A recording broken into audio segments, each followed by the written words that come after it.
Erica and Sharon are sisters who began their grief journey in 2006 when Erica's 10-year-old son Austin drowned.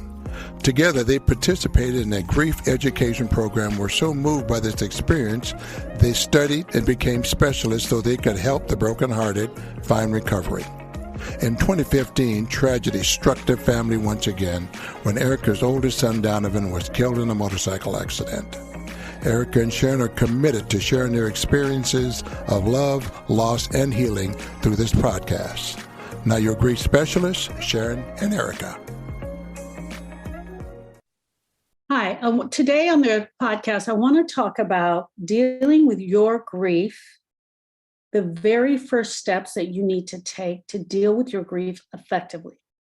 Okay, so what are the very first things that you need to do as the griever to deal with your grief effectively? Grief is an inevitable part of our life. I talk about this all the time. At some point, we are all going to have grieving experience. Some of us, if you're like me, will have multiple grieving experiences throughout your life.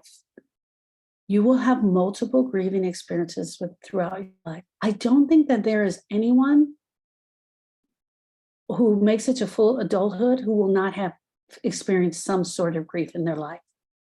Whether it's the passing of a loved one, the end of a relationship, a major life change, losing your job, financial changes, moving and leaving all your friends and family behind, leaving all of your friends behind when you were a little kid and your mom promised you were going to get to go back and see them again, and you never got a chance to go back and see them again. It's crucial that we understand that dealing with grief effectively is the first step towards healing. Hear me out on this. Once we have that loss, the first thing we want to do is run. We want to run from the pain. We want to get out of here as fast as we can. This is why, I'm going to say this. This is why many grievers will come to me and tell me, I don't want to be here anymore. I want to die too. I want to go be with him. I want to go be with her, because our first response is to flee.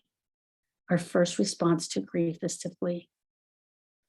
I guess I'm going to say that maybe our second, or they may come at the same time, because your first response is that you're going to be numb, the shock and the numbness.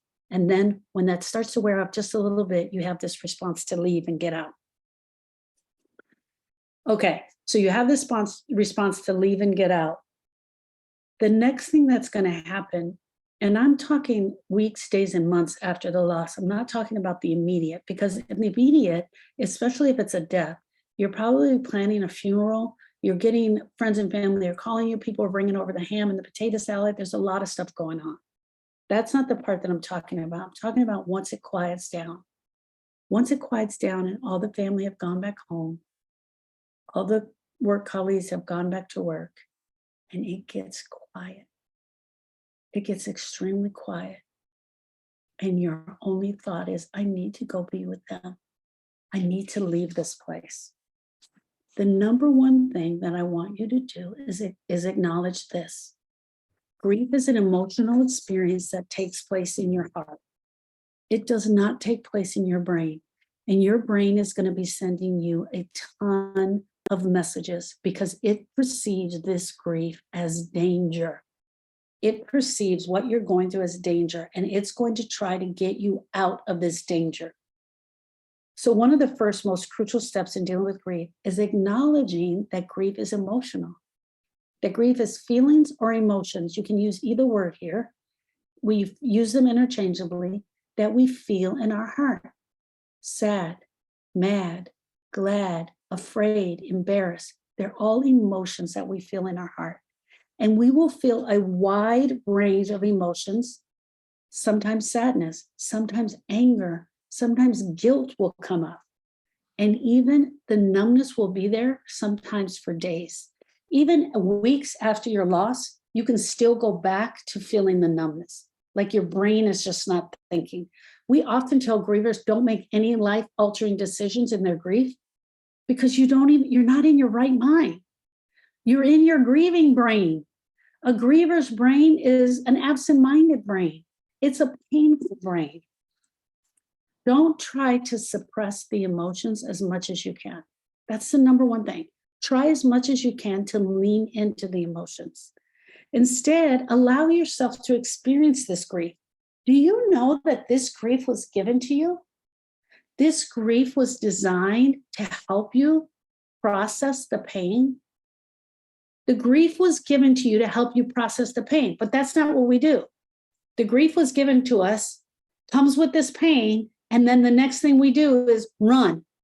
We run as far as we can from this pain because we don't want to experience it. Don't try to suppress the emotions. Instead, allow yourself to feel them and express them fully, even 1 minute. If you can sit in the sadness for 1 minute, just 1 minute, from 1 full minute to go around and sit in sadness, it's like I'm blowing out. It's like a little bit of grief is released from you. But instead, what we do is we push back. We push back against the emotions. We try to push back as tight as we can on the door, and we don't allow the emotions in. It is okay to cry, my friend. Give yourself permissions to cry. On crying, on tears, I want you to know this. Tears are not necessarily a sign of grief. We have grievers that cry all the time. We have grievers that don't cry at all. Whichever is showing up for you, I want you to be okay with it. If you're crying nonstop, it's okay. If you're not crying at all, which sometimes eludes us, the tears elude us, and then we start freaking out because we're not crying at all. I absolutely have grievers that come to me and say, but I cried already, because we attach crying with grieving. We think if we shed these tears already, then it's going to be okay. Then that once the tears stop coming, then the grief is over. Girlfriend, it is just beginning, right? It's absolutely okay to cry. It's okay not to cry. Whichever one is showing up for you, be okay with it.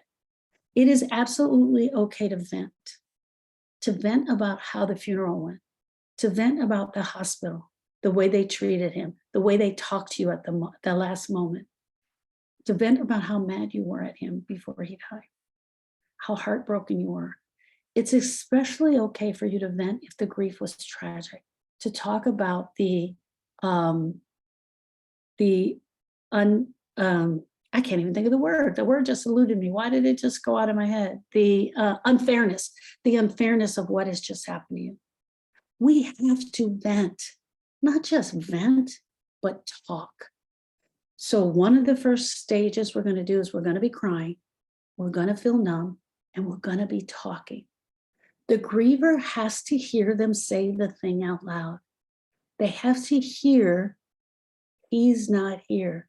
They have to hear themselves saying, Dad died today. You have to hear yourself say it.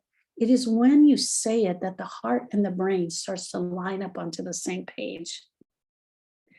It's okay to seek solace, to seek being alone, to seek privacy for your grief time. It's okay to have quiet times while grieving. It's okay to seek solace even in the presence of your family and friends. 100% is when you should be seeking it for sure. Remember, it is okay to grieve whenever it shows up for you. If that's in the middle of the grocery store, if that's why you're driving your car, if that's why you're in your classroom, if that's why you're sitting in church, if you're standing at the bank and you're talking to the bank teller, whenever the grief shows up for you, it is okay to express it. Here's what happens to most of us though. We feel bad that we're making the other person feel uncomfortable. And so we don't want to share the grief. We don't want to let it out. And so we swallow it down. And we continually swallow it down. And every time you swallow it down, it's like swallowing down a lump of coal. And eventually that coal is going to get overflowed in our stomach and it's going to have to come out. And what I don't want to happen to you is that you vomit out this coal onto the wrong person. So if you are blowing out just a little bit, and that's what happens with the tears, it allows the pressure to be taken off so that we don't get built up like a ticking time bomb and we can express that grief. So In the first stages, you're going to acknowledge that you're grieving. You're going to allow it. You're going to feel numb, and you're going to feel the emotions. At some point in that process, you are going to start seeking support. First, you're probably going to seek support from the ones closest to you. You're going to seek support from your friends and family and your next door neighbor. And you know that the lady at church also lost her husband, so you're going to try to seek support from her. And what's going to happen when you seek support from those around you and those in your community is you're going to start feeling empty. It's going to feel empty because they, number one, don't want to make you feel sad. So a lot of times they're not going to talk about it. Two, you're going to bring it up and they're going to change the subject. Three, it's never going to seem like the appropriate time. Or four, you bring it up and then it's just left there. You just mention it, you vomit it all out, you say all the things you need to say, and there's no support coming back. Because the average person around us doesn't know how to handle a grieving experience. And they don't know how to handle a griever. They don't know what to say. They don't know what to do. So what we get is a ton of misinformation. We get a ton of misinformation out there. So when I'm telling you to seek support, I'm wanting you to seek a support group. I'm wanting you to seek, most importantly, an educational program like one of the ones that I teach. I want you to seek your therapist, your psychologist, your psychiatrist. And even in those, you're going to have to go through a couple until you find the right fit for you. The one that you know is the right fit for you. Talking about your feelings can provide immense relief. Talking about the feelings, talking about what is happening to you, and talking about your person. Talking about getting the phone call and finding out that he had died. Talking about being at the hospital and being in the room when he had died. Talking about holding his hand. Talking about you not taking his hand. Whatever that thing is for you, you get to talk about it and share about it in your support. Surround yourself with people who care about you and who can help you feel less alone and more understood.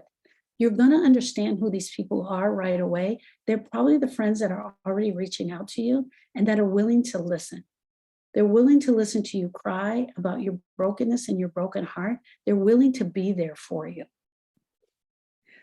Number 3. Okay, so first steps is allowing the feelings and emotions. Step number 2 is finding the support.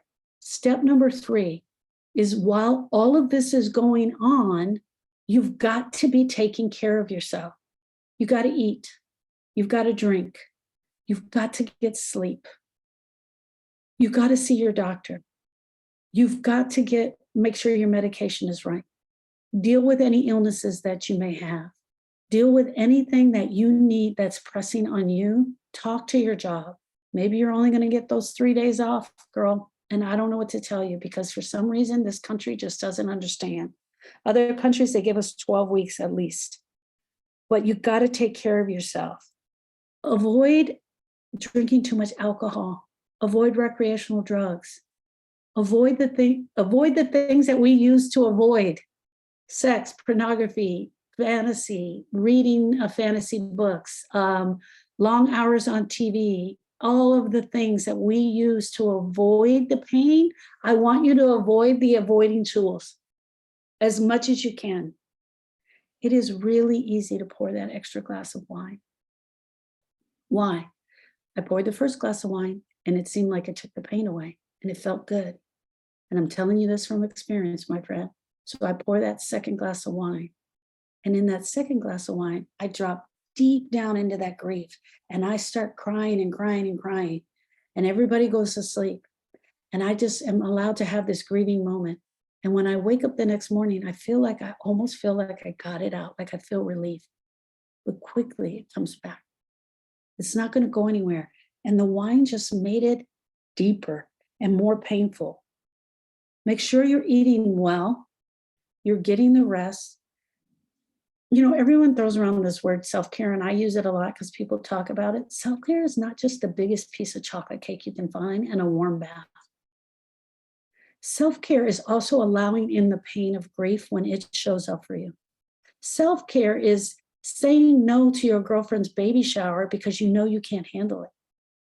Self-care is setting up a spot in your house where you know you're going to go to grieve. Self-care is setting up your grief corner. Self-care is in that grief corner, having that journal, having photos, having something to write on, having Kleenex, having your Bible if that's important to you. That's your self-care, is going after what you're going to need to go through this process. Create rituals for you, especially if the rituals that you were used to and they are now absent with him. If we went out to dinner every day together, every Thursday and every Sunday. On Thursdays and Sundays, you may want to have a guest to go out to dinner. You may not go out to dinner anymore on Thursdays and Sundays. You may change it to Mondays and Fridays, or you might not go out to eat right now. If you want to change up some things in your house, you can change your furniture around a little bit so that you have room for your grieving corner. You can light a candle in your house. You can change your bedspread so that when you go in there, it's not reminding you of you and him together. Are any of these little tricks going to make the grief go away? No, it is not. But sometimes we have to do the things we have to do. Change the route that you go so you're not driving past the hospital every day. It is absolutely okay to go 1 block out of your way so that you don't have to drive past that hospital. But you're going to want to think of new rituals for yourself. Create new rituals that will also honor the person. Create new rituals that will honor them on their birthday, on your anniversary, on holidays. And that's a whole separate podcast that I don't want to get into, but I will also lead you to a book that I wrote on that. Seek professional help and support. So support from your family and friends is very important, but professional help is also important. Understanding what this is important. Understanding, and that this is grief. Understanding how it's going to affect you, how it's going to affect you now, how it's going to affect you in 1 year, how it's going to affect you in 6 months, how it's going to affect you in 10 years.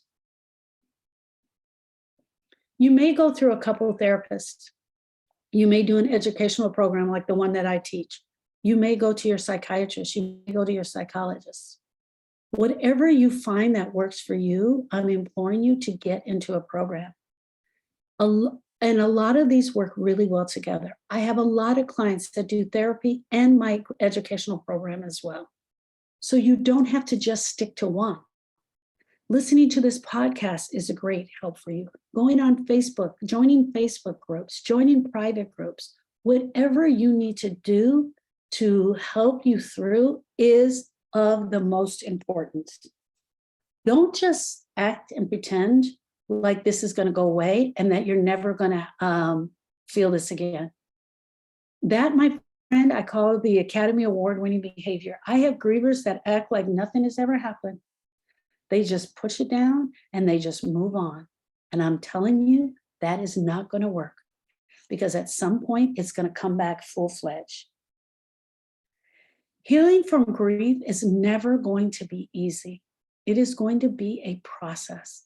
And it is going to be a process that mostly involves you making the right decisions that's right for you, and taking the action steps to go along with that grieving process. Be patient with yourself, my friends. Be patient with yourself and understand that you're on a healing journey that's going to take its own course. And sometimes you're going to go off that journey, and that's okay. And sometimes on that journey, you're going to have a great day of relief. You might even have a week or a month, and then you can get hit again. I don't know what it's going to be like for you, but it's going to change. There's no timetable for grieving. And just because they give you 3 days off doesn't mean you're supposed to be done with it. And just because you're at month 3 and someone typed in on your Facebook page, aren't you over this already? They're crazy. I don't know when you're going to be over it. And first of all, don't ever ask anybody that. How do you get over losing your husband? How do you get over losing your child? That never happens. Yes, grief is painful. It is 100% painful. But it's essential for us to remember that there will be good times, and you will actually laugh sometimes in your grief. There will be times of joy. There will be memories that you share that will absolutely bring up joy in your heart. Maybe not in the beginning, maybe not in the first 6 months, but there will be a part where you won't be crying so much. There will come a time where you will look at the photos and your heart will be filled with joy. There will come a time where you can celebrate them, and the longing for them will have lessened. And you'll be embracing positive aspects of your relationship with them. You will have dealt effectively with your grief, and you also will be a great guide to others. And you will know from here on out, when someone tells you they have a loss, you know what it feels like to be a member of this club. The club that you never chose to be a part of, but you are now a part of it. My friends, I want to tell you that your life will be forever changed. You will never be the person that you were before your loss occurred. You're never going to be the person that you were before your dad died, before your nephew died. But you will be a beautiful, strong, vibrant person again. That I can promise you once you go after the pain. My name is Sharon Brubaker. I am the owner, the proud owner of the premier grief school. I teach an educational program called Forever Changed. I teach a program that walks you through the process of grieving. And I'd be honored to have you take a part in my program. But in my show notes here, I'm giving you a link. And in that link, I'm giving you some valuable information, places where you can find me on social media. But I'm also giving you access to 2 books, The Griever's Guide and Surviving the Holidays. Both of those are in the link tree that I'm going to be giving to you here. In there, you will be able to read all about grief and come up with tips for surviving your holidays. Also, will be a link to set an appointment with me so you and I can talk and we can share our grief together. We can share our grief journey. I have been a traveler on this journey for 17 years and longer, because I had losses in my childhood, but definitely for 17 years, I have been a traveler on this journey. I have walked with women who are grieving the loss due to death, hundreds of women, and I would be honored to be on your journey. Click the link below and find out more about who I am and what I have to offer. I look forward to hearing from you and meeting you in person. Thank you, friend.